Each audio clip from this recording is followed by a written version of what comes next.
my name is Brad and this is Supercoach Pro. Just looking at the round 11 preview and which players I'm targeting.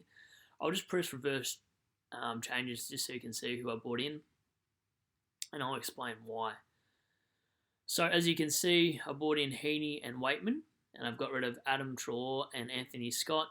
The reason for that is Anthony Scott isn't playing this week. His break even is 90 something, so he's dead to me.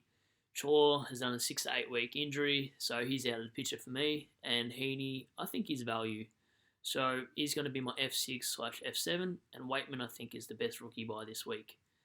So if I do confirm, before I did that, this is what my side did look like. But these two not playing really makes a hole in my midfield. I really hope Brayshaw is playing. I know he's got the orange light, meaning he's on an extended bench, but surely he plays. So what I'm doing with my backline this week is I'm going to loophole Kaczynski's score.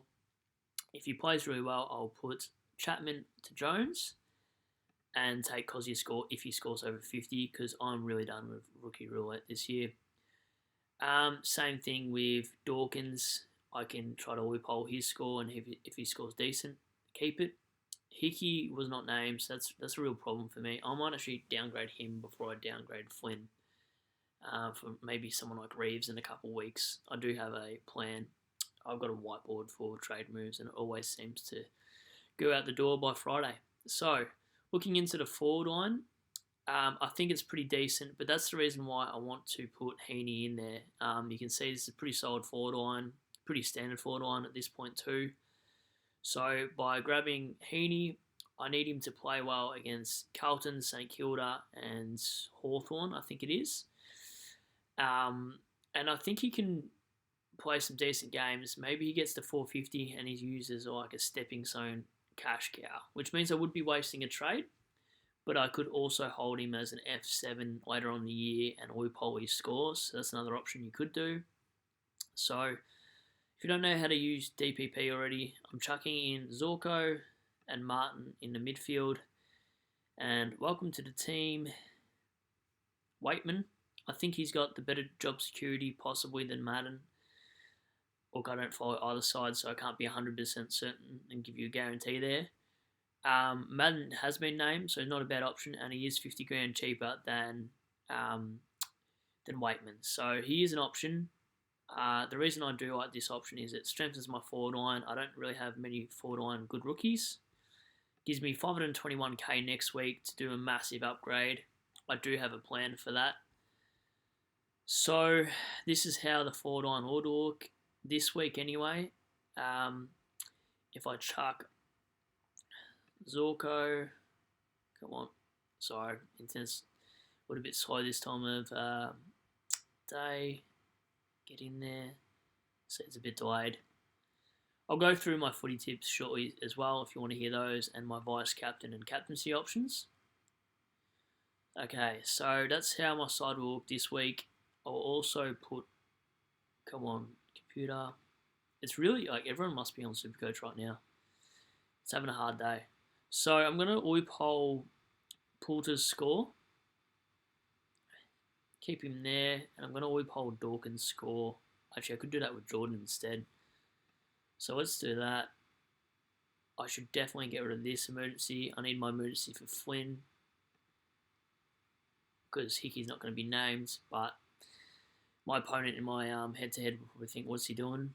Anyway, so they're the two trades I'm going to make. I bank the 521, and then next week the plan is to upgrade Jordan, maybe Chapman, and Warner, and that will give me a fair bit of money to play with, and I have a rough idea on my watch list on who I want to bring in. I'll track those this weekend, see if they're still on my watch list by the end of the round, which sometimes that changes real quick. Could be a role change or an injury or something you just don't like about them. So I do have a little bit of a plan. Those three trades should be 3 primos because that bank is so large. However, there is some downgrade options we should speak about before I go into vice captain and my tips. So the players I want to talk about is Bianco from Collingwood. He's just come in for his debut. Now, if you don't know how to do this, I'm sure you've seen other people do it on your filters. channels that you subscribe to.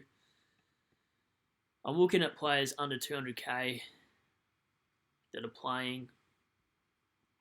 Selected to play. Now, there's a few I do want to talk about that are really relevant and some that aren't so relevant.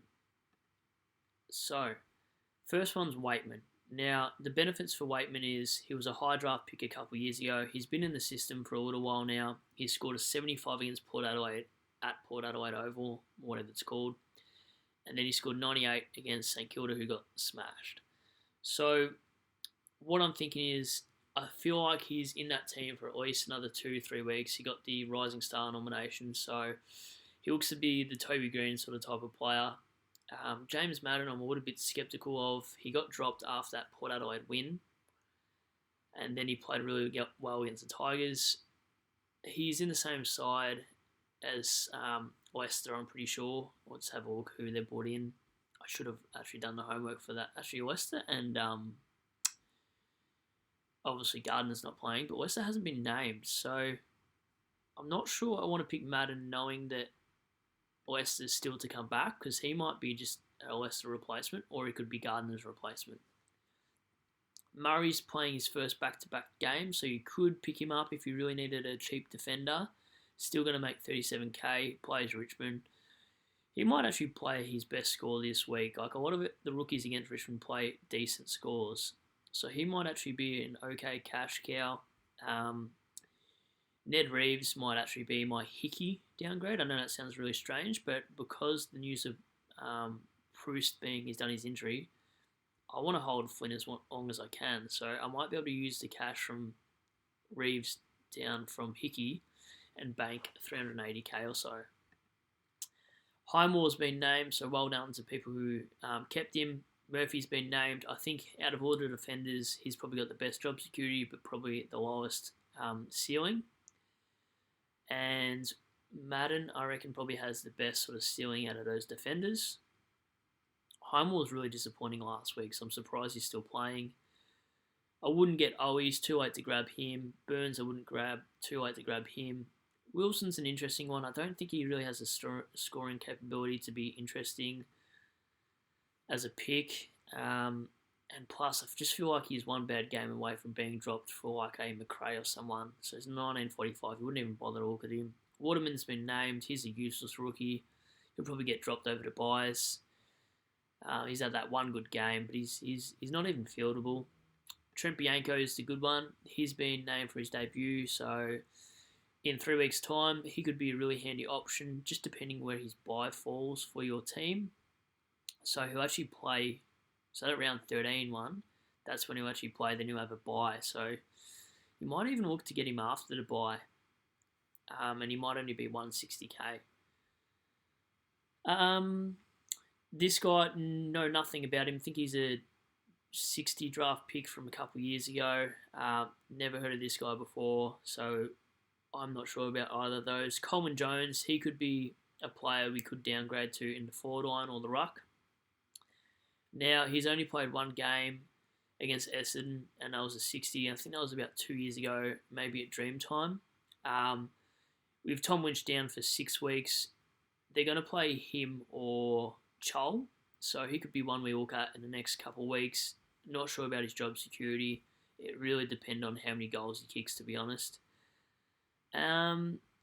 Look, if you've got any sort of cheaper players you're looking at, like the Cherries or the Bailey Smiths or Tom Greens, and you're struggling for money, they're not bad options this week.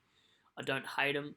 I think they're decent. It just depends what you're going for. Obviously, my plan of Heaney is to hold him for a couple of weeks until his fixture gets tough. Hopefully, he goes to 450, 460, and then maybe there's only 100k difference between him and Dangerfield or something like that. Or if he does well and doesn't get injured, might just keep him as an F6. The risky thing is, he's one injury away from missing a chunk of games because obviously he's got that ankle problem. But this year, my team's injury prone, so I don't really care. I'm outside that top 1,000, need to get back inside that top 300. So I feel like I have to risk it for me to even be relevant this year. Yeah, you got to risk it for the biscuit in terms of your team from here on out to catch that guy that's number one. He's so far ahead of the pack. So look, if Heaney fails in the next couple of weeks, then I've burnt 2 trades and I fall outside that top 1,000 and can't get back in. But I'm willing to risk it with all the forward line options being a bit iffy. You know what? I'm just going to go for it. So vice captain and captain, rambling on too long. I'm going to go vice captain McRae. Now there's going to be a lot of points chewed between these two, so he might not actually be the best option. If you had Gorn, he might be an option, but Tim English is back, so I don't think I'd even VC Oliver, because midfield of Bulldogs is pretty decent. But I'm definitely going to captain Grundy. I think he's a great captaincy option this week against Stanley or whoever he plays. Now, my footy tips, if you're interested in that, I'm going to tip Bulldogs to win. I'm going to tip Geelong, Brisbane, St Kilda, Gold Coast, West Coast, Richmond, Sydney and Port Adelaide. Now, if you have any better advice for my team going forward and you think you have a better trade that would work well, feel free to leave it in the comment below. If you want any trade advice or send me your team, I'll have a look at it. Anyway, hopefully you guys have a good Supercoach round and I'll see you on the next video.